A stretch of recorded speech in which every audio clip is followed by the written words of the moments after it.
Selamat pagi Bapak Ibu Jemaat Getsemani yang berbahagia, puji Tuhan. Kita bersyukur kepada Allah kita yang Maha Pengasih dan Maha Penyayang atas hari ini yang telah Dia karuniakan bagi kita. Tuhan mengumpulkan dan mempersatukan kita dalam persekutuan kudus pagi ini. Saya bersama keluarga sangat bersyukur ada bersama-sama dengan jemaat ini Getsemani dalam rangka program pertukaran pelayan di teritori 1. Bapak Ibu dan saudara-saudaraku yang terkasih dalam Tuhan kita Yesus Kristus. Kalau kita perhatikan dalam setiap kebaktian, ada dua hal yang kurang diminati oleh jemaat. Ya. Apalagi kalau dua hal itu ya tidak kena di hati, tidak menyenangkan, bahkan bersikap berlebihan. Saya rasa banyak jemaat yang akan acuh tak acuh atau malas untuk mengikutinya. Jemaat tahu dua hal itu. Yang pertama, pemberitaan firman Tuhan. Jemaat tidak terlalu suka khotbah yang panjang-panjang. Jemaat tidak suka khotbah yang berbelit-belit. Jemaat tidak suka khotbah yang banyak kata-kata tinggi-tinggi dan lain sebagainya. Tapi lain pihak diminta juga harus mempergunakan kata-kata yang karena kita ini sudah di kota. Ya. Sehingga pada saat firman disampaikan banyak jemaat gelisah. Banyak wajah-wajah yang tidak bahagia. Ya. Banyak orang berkata amin sudah. Ya kalau saya minta maaf. Tapi yang saya perhatikan di tempat kami sepertinya gitu. Yang kedua, doa syafaat. Doa syafaat itu juga kurang diminati. Kenapa begitu? Saya perhatikan ya, pada saat doa syafaat banyak jemaat, bahkan termasuk saya punya majelis jemaat juga jarang keluar dulu isap rokok, tunggu sampai sudah tadi ngomong amin baru masuk lagi. Ya, saya tidak tahu apakah di Getsemani itu terjadi dan semoga tidak. Ya, saya lihat semua mukanya tulus, baik. Bapak Ibu tahukah kita bahwa Yesus sangat suka mengurus semua hal dalam hidup kita. Yesus tahu, Yesus ingin campur tangan dalam semua persoalan-persoalan hidup kita. Ia ingin memberikan yang terbaik kepada kita. Ia ingin mendengar suara seruan kita, permohonan kita kepadanya. Dan tahukah kita bahwa pada saat kita mendengarkan firman Allah, di situ Yesus sedang mengajari kita apa yang harus kita lakukan, apa yang harus kita perbuat, apa yang harus kita kerjakan sebagai orang beriman di tengah-tengah hidup yang begitu sulit saat ini. Bapak Ibu, firman Tuhan itulah guru bagi kita yang memberitahukan segala isi hati Allah kepada kita, yang mengajari kita bagaimana kita hidup, bagaimana kita berrelasi, bagaimana kita berkarya, bagaimana kita bangun dan tidur dalam hidup ini. Firman Allah. Dan banyak jemaat tidak mau dengar firman. Ya. Apalagi kalau kami khotbah, saudara-saudara, puji Tuhan, ini jemaat sendiri, buka hati lagi. Bapak Ibu, tujuanmu bukan melihat pengkhotbahnya yang noina kok, yang berapi-api kok, yang gila kok, yang melompat kok apa. Tujuanmu mendengar firman. Kan begitu. Karena itu pada saat firman disampaikan, buka hatimu. Yesus ingin mengajarimu. Yesus ingin memberitahumu apa yang harus kau lakukan agar hidupmu berharga di mata manusia dan berharga di mata Allah.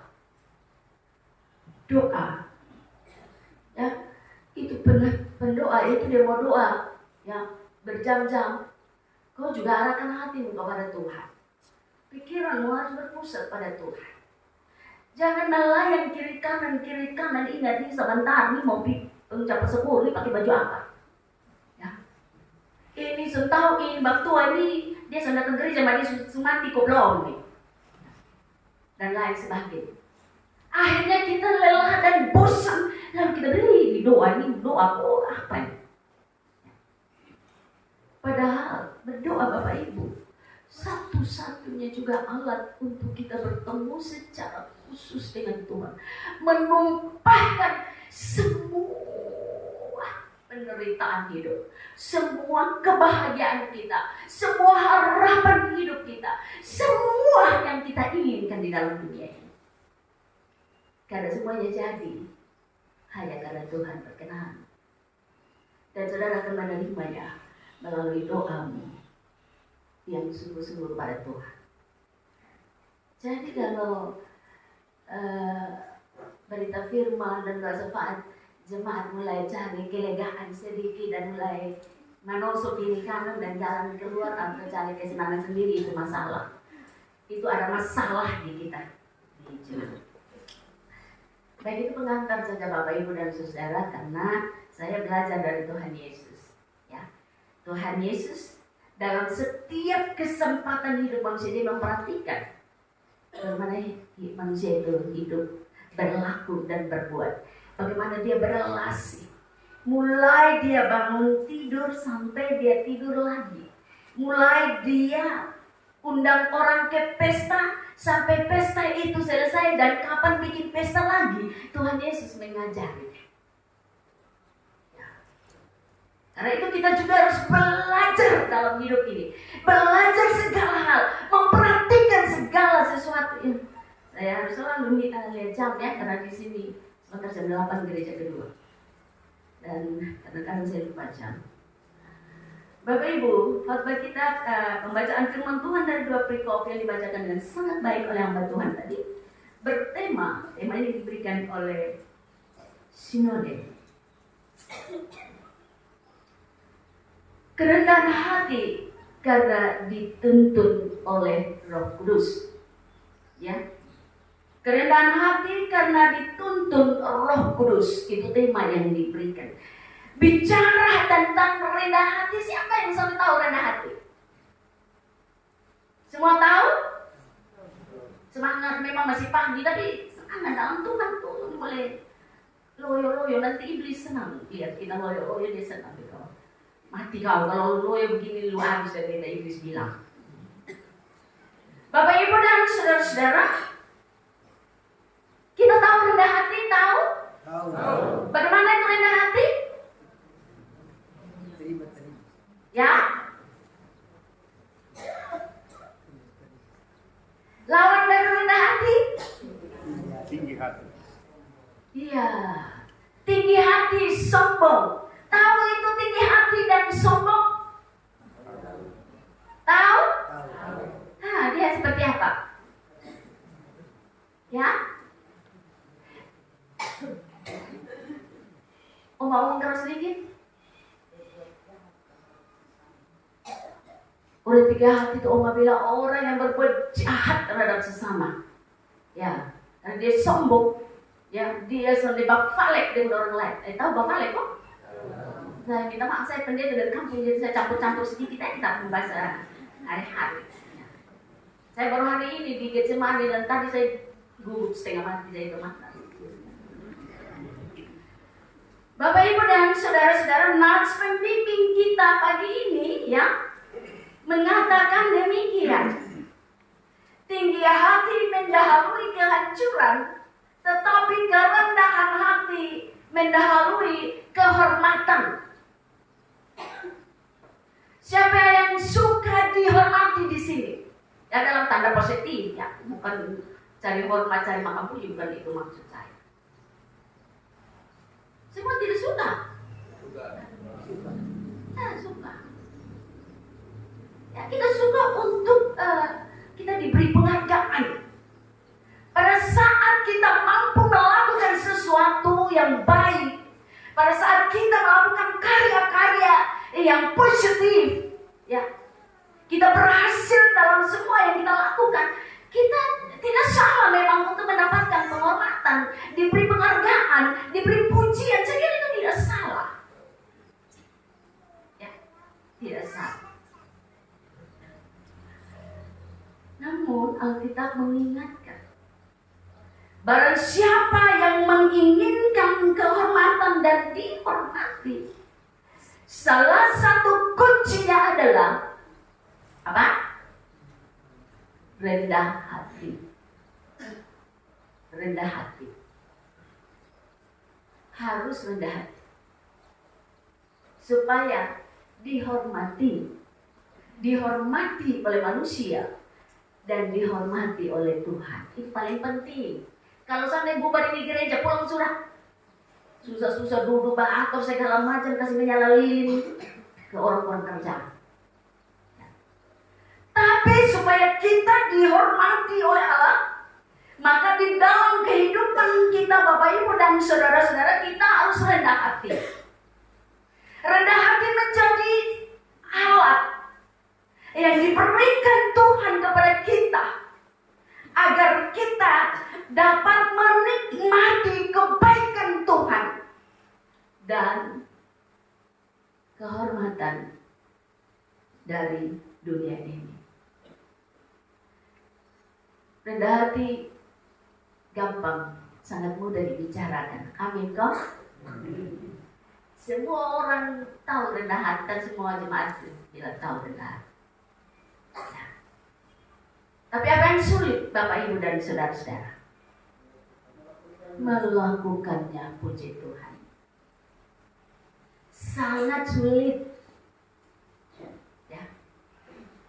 Memiliki hidup, memiliki karakter, memiliki sifat rendah hati dan menerapkannya di dalam kehidupan sehari-hari Bapak Ibu dan saudara, itu sangat sulit. Dia hanya mudah untuk dibicarakan, diomong-omong, dan memberikan nasihat kepada orang lain seperti saya sekarang ini mewakili pemerintahan ini dan menasihati orang lain rendah hati. Tetapi apakah saya ini mampu bersikap rendah hati, mampu melakukannya di dalam kehidupan saya? Mungkin bisa saja saya rendah hati pada orang-orang tertentu, ya, terlihat seperti rendah hati, tapi itu kemunafikan. Karena dalam hati bilang ini, beta takut siapa nanti lu ini sampai beta, jadi beta pura-pura sama orang selalu kok beta rendah hati, kok beta tondo-tondo. Sulit Bapak Ibu dan saudara.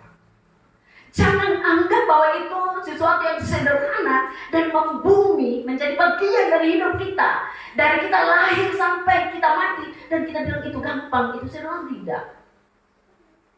Ya. Karena itu Bapak Ibu dan saudara-saudara, saya mau bilang, ya, memiliki karakter yang akan mendapatkan kehormatan dari Allah, itu kita membutuhkan Roh Kudus.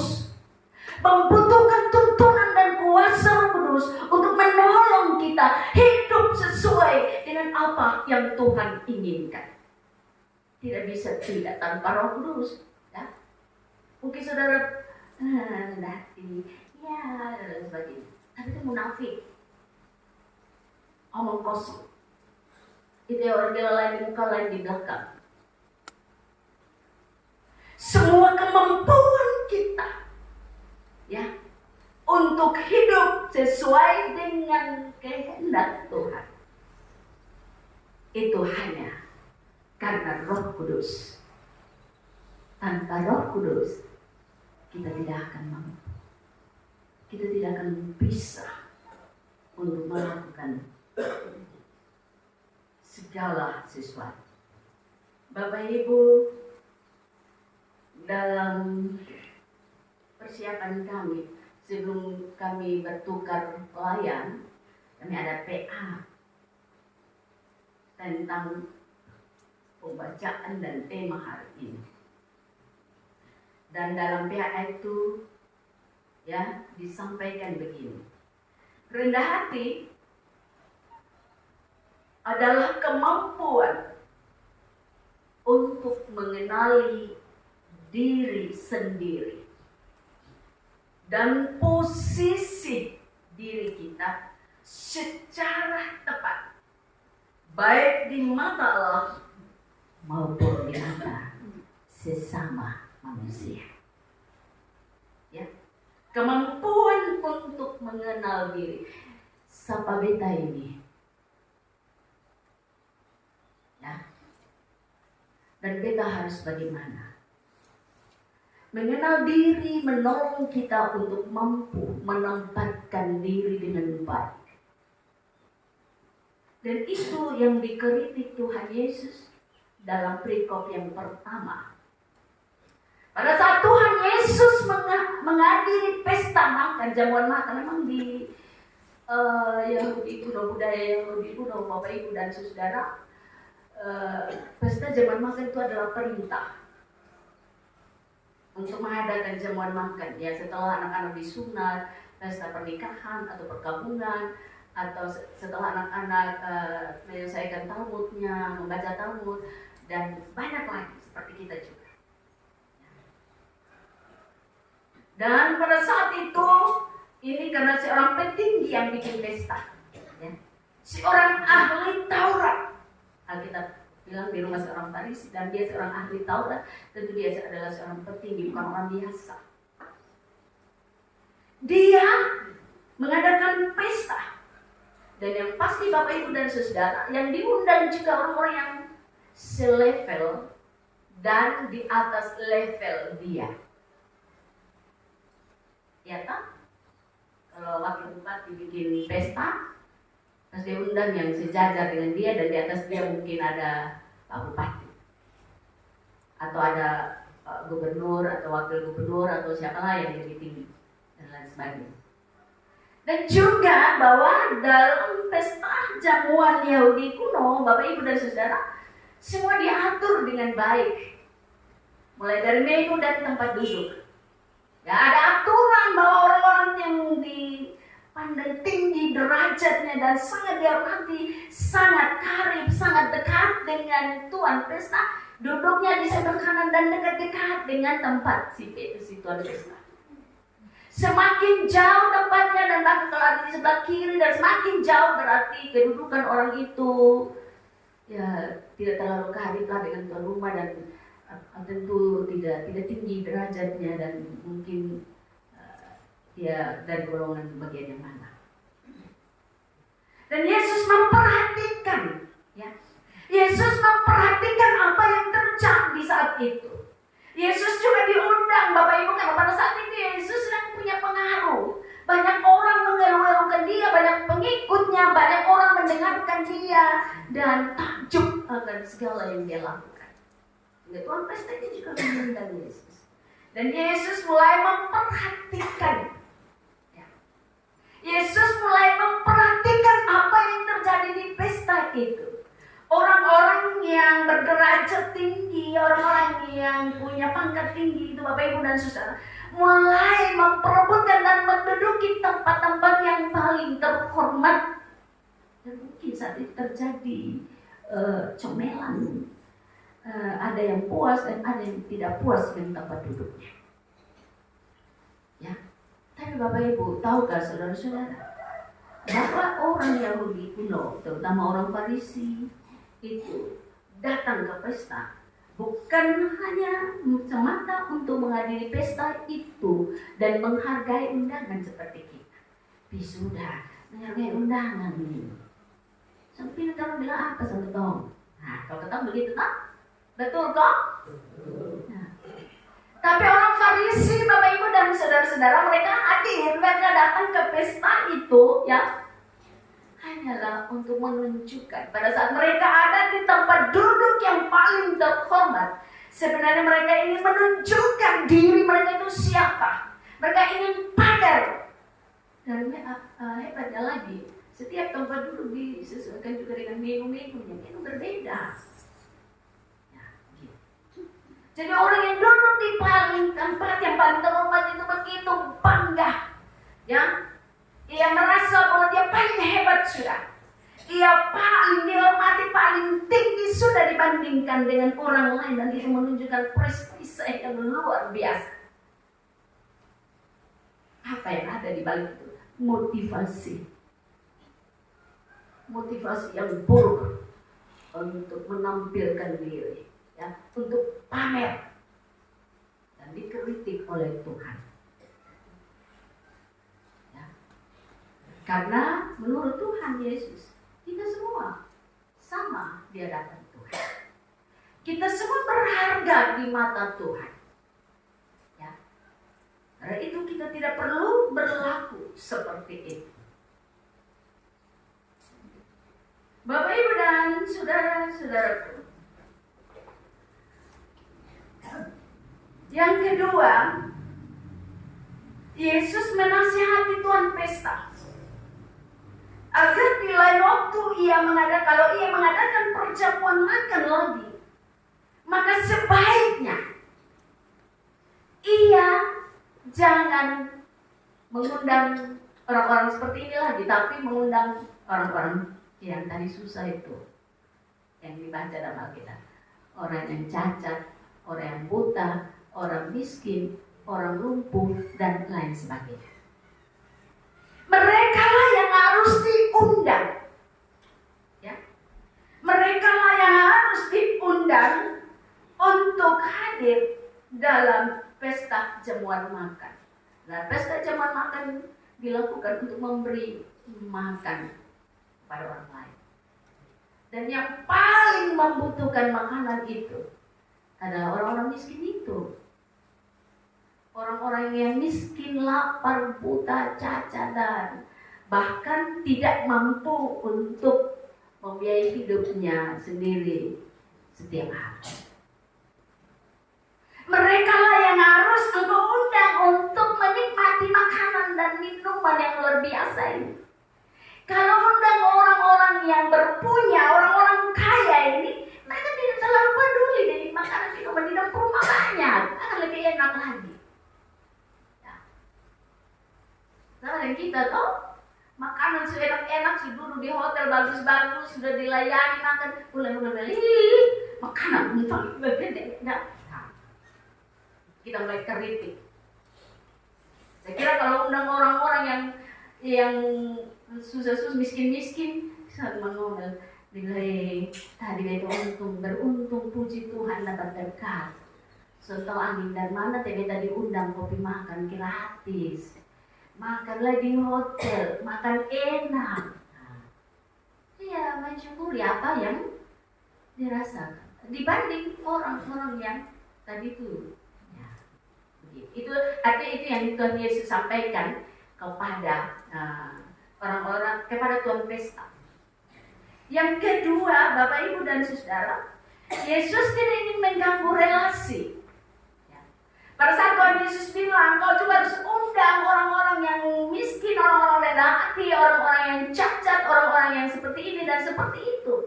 Bukan Tuhan ingin, ya, melarang si tuan rumah untuk berrelasi dengan orang lain, dengan tetangga, dengan para pejabat yang selevel dan di atas level, tidak. Tetapi yang Tuhan Yesus maksudkan agar orang-orang yang memiliki kemampuan ini memberikan perhatian secara khusus, membagi perhatiannya, berbagi kasih dengan mereka yang terbatas. Ya, jangan melulu saja lu perhatikan lu punya orang-orang, lu punya kemampuan membuat jamuan makan, maka berbagi kasihlah pada mereka yang tidak mampu, mereka yang tidak bisa membiayai hidupnya sendiri. Ya, mengalihkan perhatian kita kepada mereka yang tersisih, yang terpinggirkan. Karena memang Yesus sangat mengasihi. Ya, tadi di Mazmur, ya, bahwa Tuhan membela, memperhatikan orang asing, janda, yatim, piatu. Mazmur tadi itu menjelaskannya kepada kita. Ya. Karena itu Bapak, Ibu, dan saudara-saudara, apa yang ditekankan pada perikop kedua? Murah hati. Jadi orang itu murah hati. Ya. Jangan sombong, jangan tinggi hati, jangan sedikit, jangan pelit. Murah hati, mau menurut ukuran dunia tidak layak untuk mendapatkan perhatian dan kasih kita. Maukah kita? Karena motif tersembunyi dari si Tuan Pesta adalah supaya nanti dia juga diundang, ya, diundang orang-orang yang berderajat, berpangkat, ya, berkedudukan tinggi, ya, karena lambat atau cepat mereka juga akan bikin pesta dan mengundang dia, dan di sana juga dia akan melihat kita juga orang berpengaruh di kota ini. Kita diundang oleh Pak Gubernur atau Pak Bupati atau Pak siapapun, bisa. Dua-duanya pamer. Yang datang mau pamer, yang bikin pesta juga mau pamer. Tapi cara hidup orang Kristen bukan itu yang diinginkan oleh Tuhan. Tuhan menginginkan orang Kristen untuk hidup dalam kerendahan hati. Ya, hidup dalam rendah hati, Bapak Ibu dan saudara-saudara. Alkitab banyak bicara rendah hati. Yesus meminta kita untuk hidup rendah hati.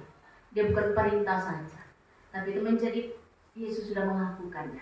Yesus sudah mengerjakannya. Nanti pulang di rumah baca Filipi pasal 2 ayatnya yang ke-6 sampai ayat yang ke-9. Ya, Ia merendahkan dirinya menjadi sama dengan manusia kecuali dosa. Dan karena ketaatan itulah dalam kerendahan hati, Allah sangat meninggikan dia.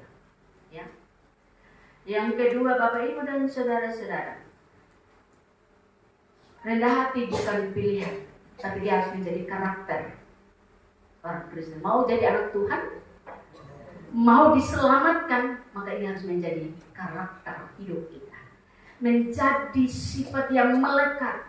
Ya, di Matius pasal 11 ayat 29, datanglah kepadaku, karena aku lemah lembut dan rendah hati, kata Yesus. Karakter. Ya. Mereka yang bisa mendekati Tuhan hanyalah mereka yang memiliki karakter rendah hati. Karena Tuhan kita rendah hati. Yang berikutnya, Amsal 15 ayatnya yang ke-33b. Ya. Manusia yang rendah hati akan mendapatkan kehormatan. Tolong dicatat dan tolong dibaca ya, karena ini pendek-pendek saja. Amsal 16 ayatnya yang ke-18. Sombong akan mendahului kehancuran. Amsal 22 ayatnya yang ke-4. Kerendahan hati mendatangkan kekayaan, kehormatan, dan kehidupan. Yakobus 4 ayat yang ke-6. Tuhan mengasihi orang yang rendah hati dan menentang orang yang sombong dan tinggi hati. Mika 6 ayatnya yang ke-8. Hidup rendah hati adalah tuntutan Tuhan. Mau tahu apa yang Tuhan mau dari kita? Hiduplah dalam rendah hati. Intinya, cara hidup orang beriman yang dibalut dengan sikap rendah hati dan murah hati, itulah yang diinginkan Tuhan dalam kehidupan kita. Bapak, Ibu, dan saudara-saudara yang terkasih dalam Tuhan kita Yesus Kristus, sikap rendah hati akan membawa orang percaya untuk mendapatkan penghargaan dari Tuhan pada waktu. Ini menunjukkan bahwa segala yang dilakukan dan kita lakukan di tengah-tengah dunia ini adalah bentuk tanggung jawab iman dan panggilan kita. Ya, dengan tujuan untuk memuliakan Allah. Jika apapun yang kita lakukan dalam hidup ini, janganlah jangan memiliki motivasi tersembunyi untuk kemuliaan diri sendiri. Tapi lakukan segala sesuatu untuk kemuliaan Tuhan. Akhirnya, Allah telah menganugerahkan Roh Kudus untuk menjadikan orang-orang percaya sebagai pribadi yang terhormat di hadapan Allah. Dan karena itu Roh Allah yang kudus akan menuntun umat Allah untuk tetap rendah hati dan menjadi berkat bagi sesama. Amin.